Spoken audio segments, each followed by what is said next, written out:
I'm sorry, mister Ramanujan.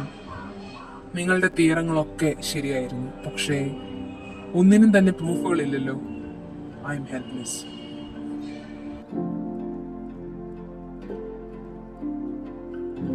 താങ്കൾക്കൊരു കാര്യം അറിയാമോ രാമാനുജൻ? ഞാൻ ഇന്ന് വന്ന ടാക്സി ക്യാബിന്റെ നമ്പർ 1729. എന്തൊരു അശുഭകരമായ നമ്പറാണത്, അല്ലേ?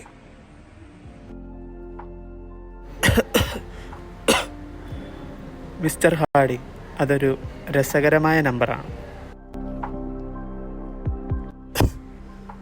2 വ്യത്യസ്ത ക്യൂബുകളുടെ ആകെത്തുകയായി 2 വ്യത്യസ്ത രീതികളിൽ പ്രകടിപ്പിക്കാൻ കഴിയുന്ന ഏറ്റവും ചെറിയ സംഖ്യയാണത് 1729.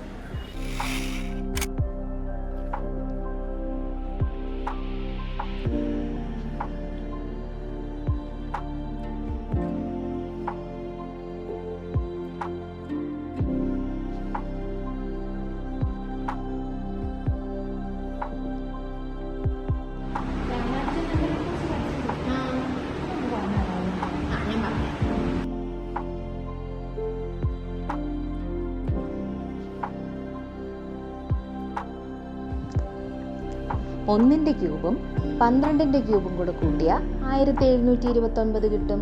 അതുപോലെ 9ന്റെ ക്യൂബും 10ന്റെ ക്യൂബും കൂടെ കൂട്ടിയാലും ഇത് തന്നെ കിട്ടും. പിന്നെ 1729 ഓരോ സംഖ്യകൾ കൂട്ടിയാലും, അതായത് 1, 7, 2, 9 ഇതൊക്കെ കൂട്ടിയാൽ 19 കിട്ടും. ഇനി 1729 19 കൊണ്ട് ഹരിക്കുവാണെങ്കിലോ 91 കിട്ടും. ഇനി 19ൻ്റെ കൂടെ 91 മൾട്ടിപ്ലൈ ചെയ്താലോ വീണ്ടും 1729 കിട്ടും. എന്തൊരു മാജിക്കൽ നമ്പർ അല്ലേ? ആധുനിക കാലത്തിലെ ഏറ്റവും പ്രതിഭാശാലിയായ ഗണിതശാസ്ത്രജ്ഞനായിരുന്നു ശ്രീനിവാസ രാമാനുജൻ അയ്യങ്കാർ. സംഖ്യാ സിദ്ധാന്തം, അനന്തശ്രേണി, ഗണിത വിശകലനം തുടങ്ങിയ മേഖലകളിൽ രാമാനുജൻ നൽകിയ സംഭാവനകൾ വളരെ വിലപ്പെട്ടതാണ്. 1887 ഡിസംബർ 22 തമിഴ്നാട്ടിലെ ഈറോഡിലായിരുന്നു അദ്ദേഹത്തിന്റെ ജനനം. ശ്രീനിവാസ അയ്യങ്കാറിന്റെയും കോമളത്തമ്മാളിന്റെയും 6 മക്കളിൽ മൂത്തവനായാണ് ജനനം. വളരെ ദാരിദ്ര്യം നിറഞ്ഞ ബാല്യമായിരുന്നു രാമാനുജന്റെ. സ്കൂൾ പഠനകാലം തൊട്ട് തന്നെ മറ്റു വിഷയങ്ങളെക്കാളും എല്ലാം താല്പര്യം അദ്ദേഹത്തിന് കണക്കിനോടായിരുന്നു. ബാക്കി വിഷയങ്ങൾക്കെല്ലാം തോൽവി സമ്മതിച്ചാലും കണക്കിന് മാത്രം അദ്ദേഹം വിജയം കണ്ടെത്തും.